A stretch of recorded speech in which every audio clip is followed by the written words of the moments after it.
Today, we're going to be talking about nonprofit strategic plans. And most nonprofit strategic plans fail not because the mission isn't good or the purpose behind it isn't great, but because of really common mistakes. So, today, I'm going to show you the 3 mistakes to avoid so that your plan actually works. Let's dive into the fundraising lab. Now, you may be asking yourself, strategic plan? What strategic plan? Well, if you are wondering how to make a strategic plan, you're in luck. I have a 1 page template that you can download here or watch our first video where we actually create a nonprofit strategic plan together in one video. So if you want to download that template and come back, that's awesome, or follow along in that video for the step-by-step directions. But let's look at the first mistake that sometimes nonprofits make. And one is just making it too complex, right? A 30-page document is not something that people want to read. And we're probably not going to remember everything in our 30-page document. And really, the impact that have is that our staff and volunteers can't act on it, right? Our board members are too busy and they glaze over as we're talking about it. And the plan sits on the shelf and just collects dust. And so, our fix for that is to keep it short and actionable. Ideally, it's going to be 1 to 2 pages that everyone can take and carry into your meetings to review and know that you are, taking action on it. So, keep it simple. Clear is kind in this strategic planning. Mistake number 2, focusing on activities instead of outcomes. So that presents a problem because our plans are filled with tasks and our should list, but there's no clarity on what that success actually looks like. So you're staying busy, but you don't even know if you're moving your mission forward. In fact, that really is something that we believe here, so much so you can see it on my back wall, is that we need to focus on the things that matter the most. And part of that is focusing on goals and outcomes first. So we want to increase our recurring donors by 20%.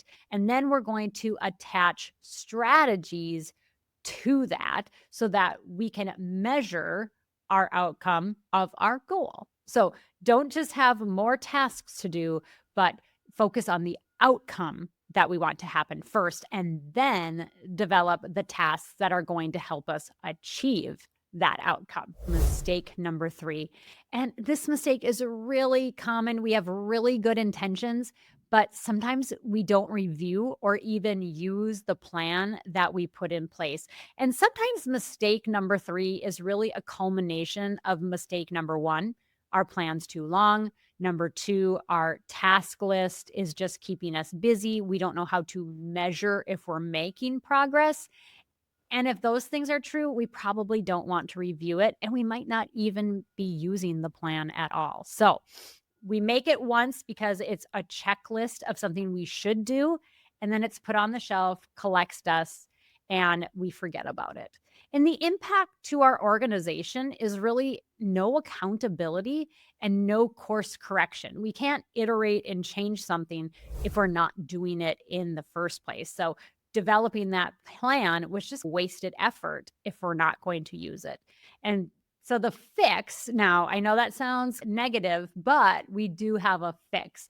And that's to treat the plan like a living tool. Review it regularly. Maybe it's monthly or quarterly as a staff or as your board. Have the copy, bring it out, put it up on your screen, and review what is happening in your strategic plan. So print it, keep it visible, and update it. It isn't, again, a start and a finish. It's iterative, like this is working or this isn't working.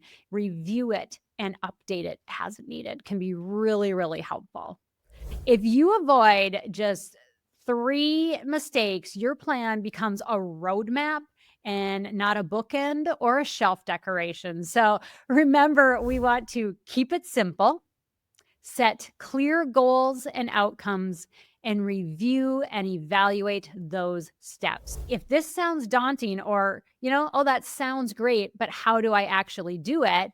You're in luck. We already have our one-page nonprofit strategic plan video up for you to see and step-by-step guide on how to build it. Click that link, get that resource, and join us back in the fundraising lab as we help you focus on what matters most.